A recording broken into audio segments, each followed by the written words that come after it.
So we are up and we are ready for this journey. It is Tuesday the 30th of July and this is my view outside my window.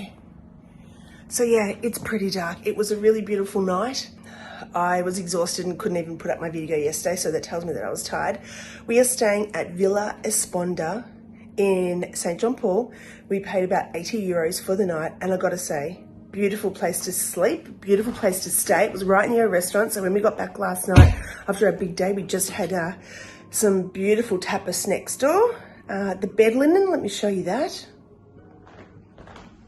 This bed linen was beautiful, really beautiful. Now my pack is packed and ready to go. I've just weighed it. It weighs about 10 kilos and it is going to, donkey service are going to come and pick up my bag, and it costs 8 euros, and they're going to take it to where we're staying at Roncesvalles, which means today I will not be walking with a pack, which is the plan.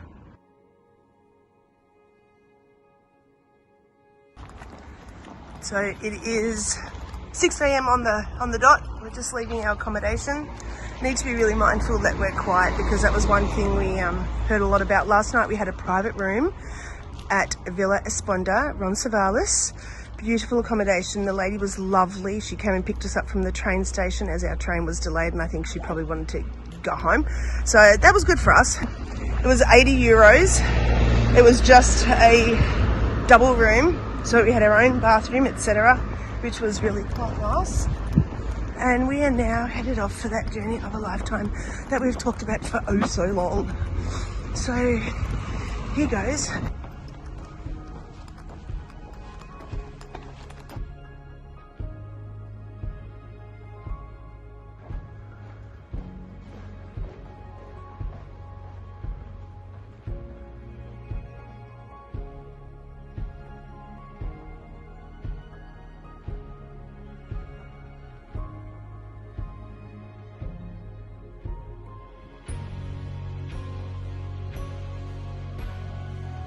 So it looks like there's a bit of an incline here. Starting to see some people now. I wish you could see what I see right now. Beautiful.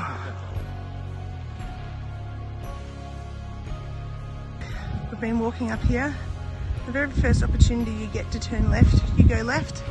There's the sign telling us it's 2k to Orison, and it's currently 7:30.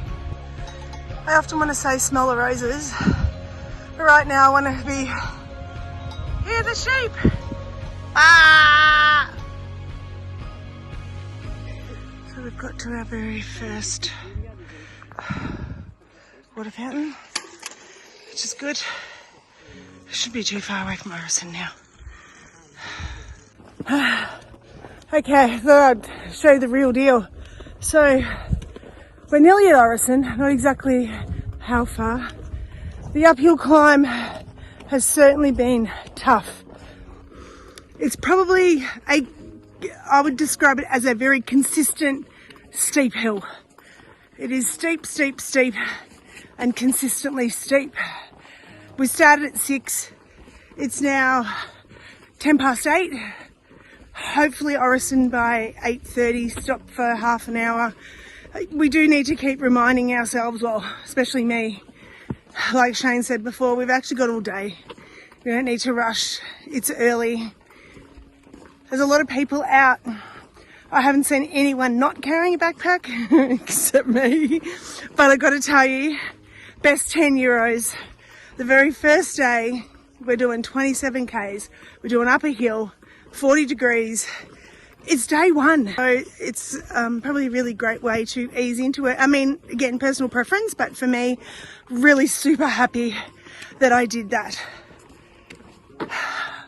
I just can't describe these views behind me. I mean, they're breathtaking. Oh my gosh, how exciting. We are at Orison. I've been waiting all morning to get to this place because I need a coffee, but it is beautiful. It really is beautiful, and super excited. And I'm actually walking, and as we're walking, I am like pinching myself thinking, oh my God, I can't actually believe that we're here. Like seriously, we're just these two people from Melbourne who had a dream to come and do this, and here we are. So it's pretty amazing. So we are stopping for coffee and a rest. God, this is exciting. This is so exciting. I could cry, I'm so excited. Oh my God, I thought I was going to spew walking up that hill. It is tough. It is really tough, and don't let anyone tell you otherwise.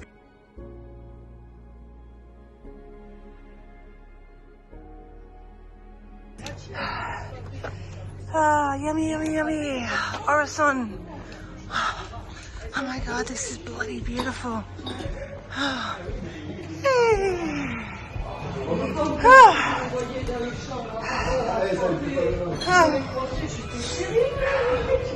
Oh, this.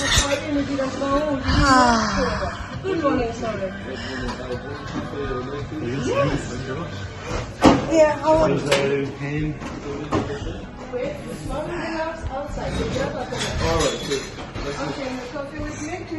yeah, sandwiches. And a chorizo sandwich. Yeah. Yep. One chorizo sandwich.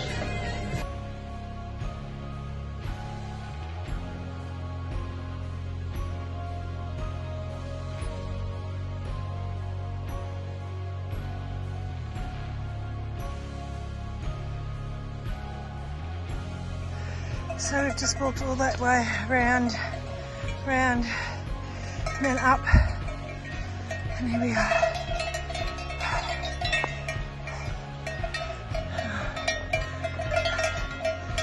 The horses and their bells. See here the red and the white stripe. So I haven't actually heard about that before, but apparently that is what you follow until you get to Spain. Some guys told us that earlier today. Wasn't sure about that. I thought we always just follow yellow arrows, but now you know, follow the red and the white stripe, which makes sense, friends, and then they'll turn into Camino arrows.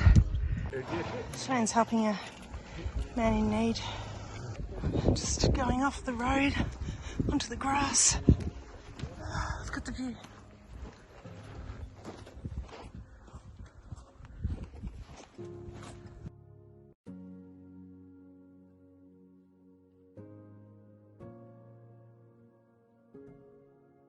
So we just stopped to have a bit of a snack, and look who comes up beside me. Hello there. Hello. Horse. So unexpected. So every time we turn a corner, I'm like, oh, when are we getting to that food van? When are we getting to that food van? Finally, we've turned the corner. We can see the food van. No, we don't really want food, but we definitely want some cold drink and water. We've actually just run out of water, but we do know there's a water fountain coming up as per the map. So really sorry, this is shaky. I haven't got out my selfie stick, which I absolutely should have done this morning. I will rectify that. Okay, we've arrived, hoping for some Coca-Cola.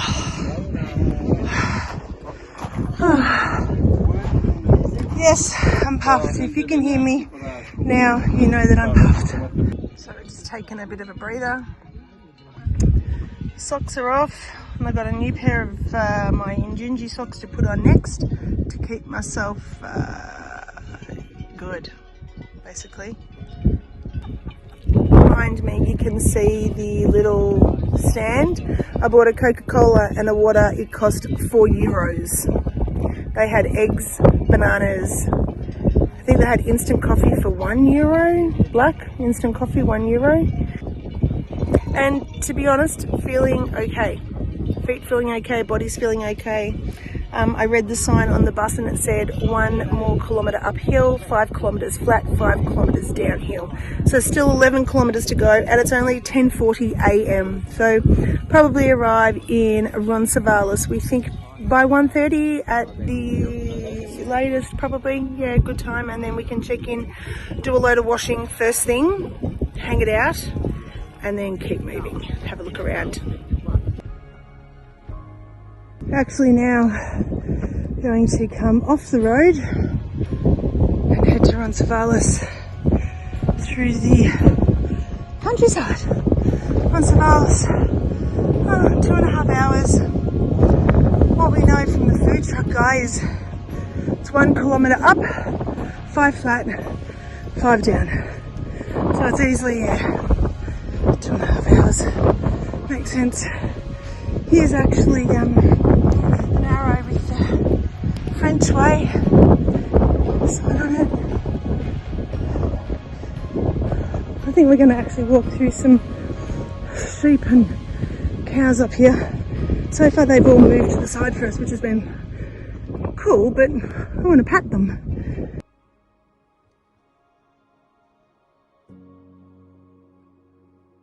Water fountain here, people filling up their water, and we do believe that this is the border for Spain and France.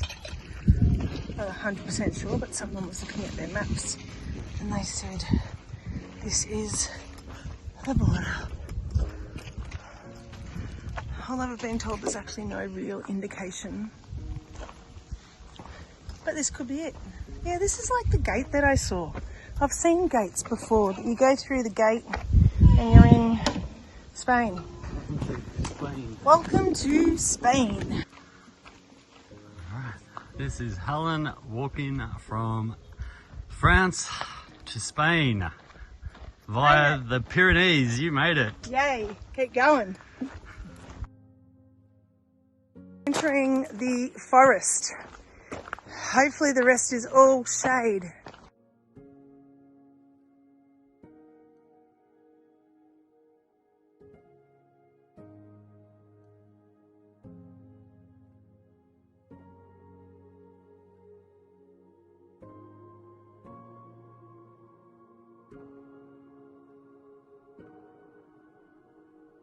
Okay, so we're coming from up there all the way down here. We've seen this and it says only 3.6 kilometres to where we're staying. So we're going to head down there. Some people have just told us that make sure we have our passports because the police are checking for passports. So I haven't actually heard of that happening before, but that's okay. We're all good.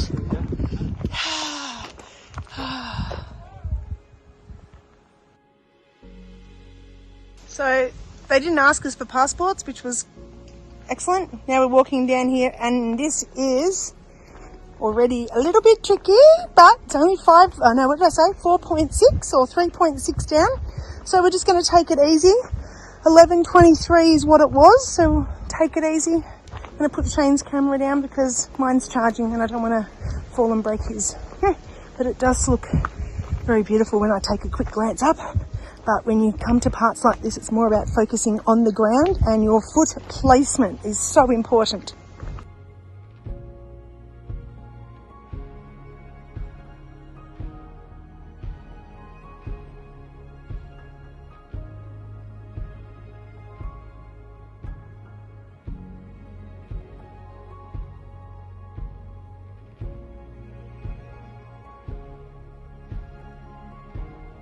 So walking through, I think we have now arrived, well I know, we have arrived at Roncesvalles. We are excited to have a shower and wash our clothes and then some time to sit and put this video together and have a rest, have something to eat. So we've arrived and we're walking over to our accommodation. Much to Shane's distaste. He'd love a beer and I equally would love a beer, but I'd really love to just check in and then I'm good. So it's a little church here to Santiago and we're going down here to have a beer. Oh gosh, this is exactly what we see in the movies. Every YouTube. This is a really popular place to stay. It's the monastery in Roncesvalles. It's a public municipal, so it was actually quite cheap, but I'll fill you in on that later.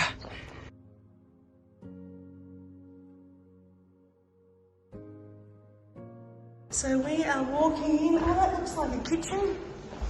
So this is a monastery. I actually don't know how old it is. All washed and clean. Oh, someone will do it for us.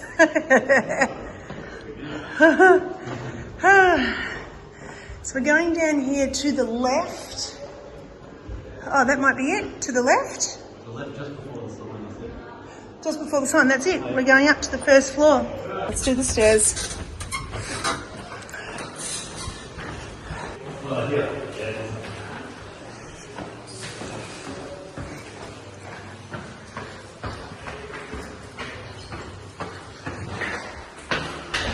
So we are on the first floor, bed 39 and bed 40. First floor.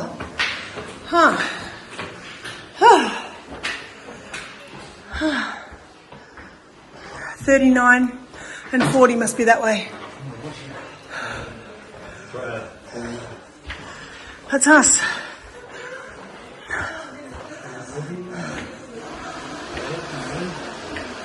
Must be down the end. Here are the beds.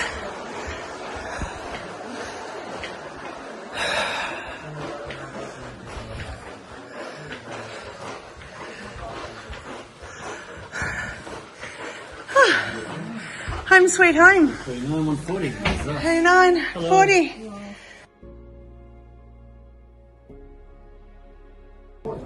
Hi. So we made it to Roncesvalles today. It was about 26 kilometres. We did it in about 7.5 hours. What we were told, what we've read, what we've heard is that the first part was going to be really quite tough. Bikes going past. If you're a bike enthusiast, it would be amazing here. It's all hills and corners and tight turns. Yeah, that's true. If you could make it up the hills. So we, like I said, it was about 26 kilometres and we left at 6 a.m. and we arrived here at 1:30. We did stop for about 20 minutes at Orison and we had a coffee and a baguette. They say sandwich, but I think it was more of a baguette. And then we kept going. We also stopped at the food truck, which couldn't have come any sooner, actually. We got Coke and water, and at that point we'd actually run out of water, so it was a bonus. It wasn't long after that that we actually saw another water fountain and we were able to fill up our water bottles.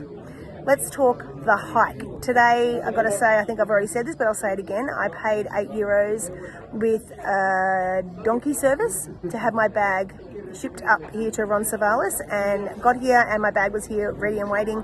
And I've got to say, that was my personal preference and that was the best €8 I've spent. I knew it was going to be a hard walk, hot walk, a long walk, and our body's not quite in tune yet with the whole, walking day in, day out. So I was like, that was a good option for me. And I've got to say, I enjoyed the walk today much more than I expected. Yeah, I carried 7.4 kilos, but 2 kilos of that was water. So that sort of depleted as we went through. But yeah, I didn't really notice the pack with the hills and everything else. So yeah, I was quite happy with how that went. And the hills that we hear about, it really is only the first 7 kilometres is the toughest, the first 7. It is pretty much all uphill to Roncesvalles. But Orison, sorry. Even after Orison, there's a good kilometre of hill still straight after it. Yeah, definitely a lot more hills after that as well. But I've got to say, I'm not a hill person and I was pretty terrified of the hills. And I've got to say that it wasn't as bad as I was expecting. There's also a lot of nice flat parts. The second half, no, not the second half. We'd already done like 13 Ks or something, hadn't we? And then it became flat. We were walking through rainforests. In the videos that you're going to see in this video, you're going to see some different types of terrain. So at some points it was just like dried leaves, so it felt like walking on the sand. It was soft on your feet. Then there was grass, then there was pebbles. Yeah, probably I would say 70% of it is like sealed road, asphalt. Yeah. And then you've got a mixture of... What was that last one that it was 10% really... cobblestone. Yeah, the cobblestone. Yeah, coming down the last 3.5 So we took the hard way down. So there's 2 ways to come down. Which we didn't know that at the time. One's longer but gentler, and then one's just straight down across a shale shelf for 3.5 kilometres through bush, through hills and trees. Which was so we did beautiful. that, but it's very steep. But yeah, it was really pretty. It is very And steep. we took it by accident, but yeah, it was good we got it. Yeah, and it was steep, but I didn't have poles and I survived. Shane had poles, and you would have said that they worked well for you? Yeah, I did. I think I had poles and used them the entire way, and I think they have a bit of a knee issue. And yeah, I think they take a lot of the pressure off the knee, particularly with the backpack on as well. Yeah. So yeah, I really loved having the poles. It was actually at different points I said to Shane, don't forget, don't let me remind me to say this to my viewers, but at some points it was dead silent, like you couldn't hear anything at all, and then suddenly you would hear the wind going through all the trees, and it was just magnificent. And I reckon a lot of the way when you would look up into the sky, there was actually like an eagle, a few eagles maybe. Yeah, I think they have around. the Pyrenees eagles here, and huge, huge. And they just glide over looking for something to hunt down. Yeah. Yeah, they're pretty majestic. Yeah, it was actually really nice. A lot of wildlife, not wild, but a lot of domesticated horses, you can see through the videos. Sheep, different coloured, the black-faced sheep, and all the big woolly. Cows. Yeah.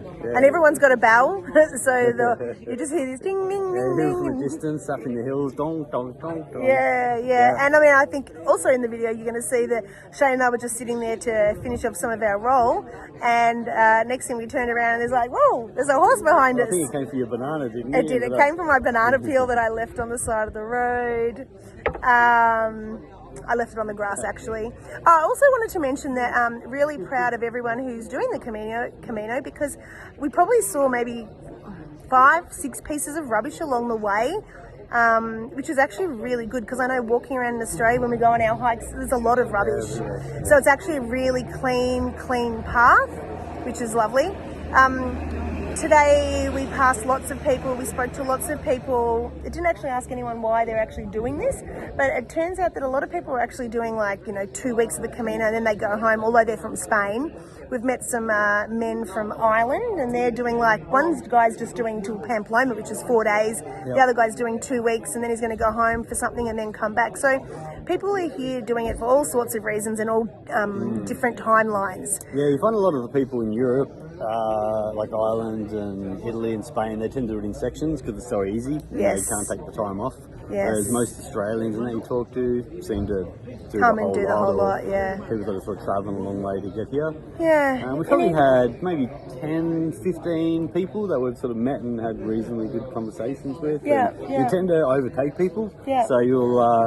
some you'll just overtake because they're walking slow, and the ones that are walking faster than you obviously never see because they're always ahead of you. Yeah. But a lot of them walk at a similar pace, and so you'll stop and have a drink and a chat, and then you'll catch up with them because they're stopping having a drink, and so you say hi. And there was one Australian group that we passed maybe 5 times. They were from Brisbane and they were from Melbourne. See ya, hey, how are you? Hey, how Yeah, you doing? good. Hang on. Okay, we're back. We had some Irish men that we've met who came over to have a chat, so we stopped talking for 5 minutes. So I guess I'll cut that out. I guess last few minutes of our video, just wanted to offer some tips and tricks for today. If you've got sticks, it's probably a good idea. It probably does save on your knees, makes it a little bit easier. Coins, so the food van coins at Orison as well, when you stop to get coffee or baguette, whatever, you need cash. Yeah, Orison have a €15 limit, and we got behind a guy who had no cash at all, and they wouldn't budge on his coffee. They wouldn't. He just basically put him under pressure. So a coffee for $1.50. €1.50, they wanted him basically to spend up to $15 and he didn't have it. Yeah. Shane wanted to volunteer and pay for him, but I said, you don't want to make this a habit, and it's probably going to happen quite a few times, so good on you, Shane, being a good Samaritan. Any other tips for today? Definitely bring lots of water, because there are only 2 water stops, and the food van where you can buy some more water. However, we had a 2-litre bladder and we used it between us, plus we had one 500ml water and we used that. So definitely bring as much water as you possibly can. Leave early. I mean, there's still people rolling in now, you know, sort of wandering through, and it's 5:30.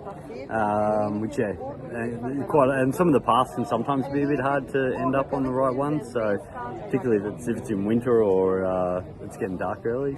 So we left at 6 a.m. and we did start in the dark probably for the first hour. Yep. Yeah, and that was okay. There were a few people out and about. We didn't have a map, which was surprising. Yeah. We found our way following 3 other people. Anything else? Oh, change of socks. So we did, when we got to the food van, we both changed our socks and put dry socks on. I think I was getting a bit of a hot spot under my balls of my feet. Shane went and bought some Hiker's lamb wool. So it's a New Zealand company owns it. We bought it from Paddy Palin's in Australia. But yeah, there's a New Zealand company owns it. It's called Hiker's Lamb's Wool. And it has like obviously a lot of lanolin in it. And if you start to get agitated hot spot, you know, maybe it's a blister on the side of a toe or on the bottom of your foot, you basically put it between your sock and your foot. And it just softens it stops the chafing going on. So won't help you if you have a blister, but it'll help you stop getting a blister. So it's important, I think, to keep just checking on yourself every now and then, because sometimes you just get exhausted and tired and hike in, but you need to sort of take stock every now and then and go, how are my feet feeling? Yeah. Is everything good? Are there any issues? So we changed our socks and I put the lanolin wool in, and it was totally fine for the rest of the trip. I don't know if it was the socks or if it was the wool or a combination, but either way it worked for us. Yeah, neither of us have any blisters, any issues with our feet at all. Yeah. And we'll probably swap socks over every day. But basically if our socks aren't dry the night before, we'll just hang them on, which is what I did, hang it on the back of my pack. So stainless steel pegs are really handy to have. You will have seen in my packing video I did put them in, and that is because you can use your pegs to peg things on the back of your backpack when you're walking in the heat. Yes. And the other thing was, we were going to say... You have a lot of other information that won't make the videos just for time and may not interest a lot of people. Yeah, that's right. So if you've got any other questions, anything you want to know more about, please put it in the comments and I will get back to you as quickly as I can. I'm going to go and edit this video now and get it up today. So thanks for watching. I hope you're enjoying our journey. Day 1 is done. Day 1 is done.